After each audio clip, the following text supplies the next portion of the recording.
হ্যাঁ, তবে ৭৫-এ যে মুজিব মুজিব ৭০-এর ইলেকশনের সময় ৭২-এর আগে, মানে ৭১-এর মুক্তি সংগ্রাম শুরু হওয়ার আগে ছিল, তার চরিত্র ছিল এক ভিন্ন প্রকৃতির। তিনি বাঙালি জাতীয়তাবাদের সংগ্রামে যথেষ্ট অবদান রেখেছেন। কিন্তু স্বাধীনতা যখন পাকিস্তান আর্মি ২৫-২৬ রাতে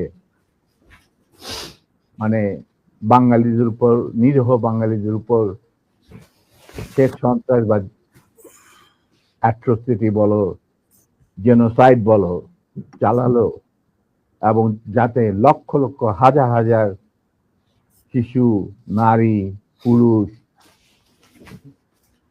প্রাণ হারালো, ছাত্র জনতা, কোনো কারণ ছাড়া।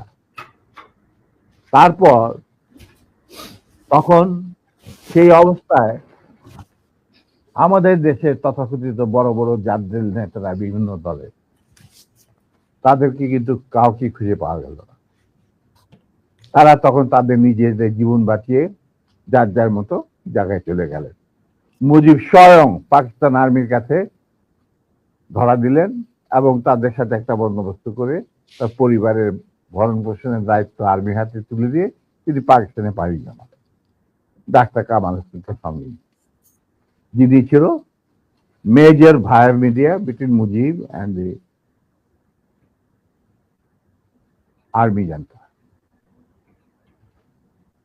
তখন সেই দিশাহারা মানুষ বুঝতে পারছিল না বাংলাদেশে যে তারা কি করবে, তারা কোথায় যাবে, কিভাবে নিজের প্রাণ বাঁচাবে।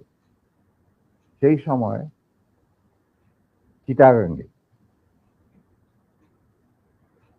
থেকে ভেসে আসলো মেজর জিয়ার স্বাধীনতার ডাক। আমি তখন পাকিস্তানে চাকরিরত অবস্থা।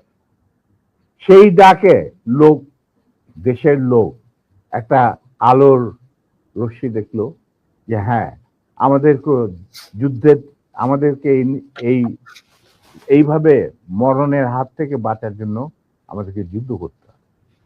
Simple is that. আর সমস্ত দেশে সর্বপরিসরে লোক বিদ্রোহ, সেই মুক্তিযুদ্ধ সংগ্রামে ডাকে সাড়া দিয়ে মুক্তিযুদ্ধ গড়ে তুলবে।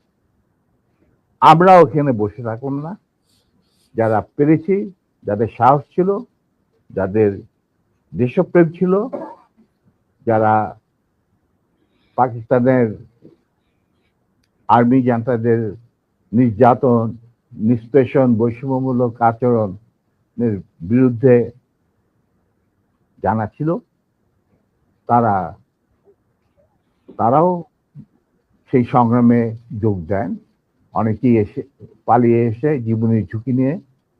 আমি ছিলাম তাদের মধ্যে সর্বপ্রথম গ্রুপ লিডার, যে আরো দুজন আমার সাথীকে নিয়ে আমি এসে যুদ্ধে যোগ দিই।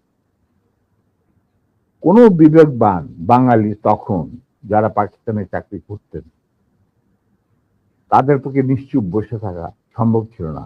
তবে এটাও ঠিক, অনেকেই ঠিক বুঝতে পারছিল না যে কি হচ্ছেটা কি। কোনো খবর নাই, চিঠিপত্রের আদান প্রদান নাই, কোন রকম সংযোগ নাই। বিদেশি মিডিয়া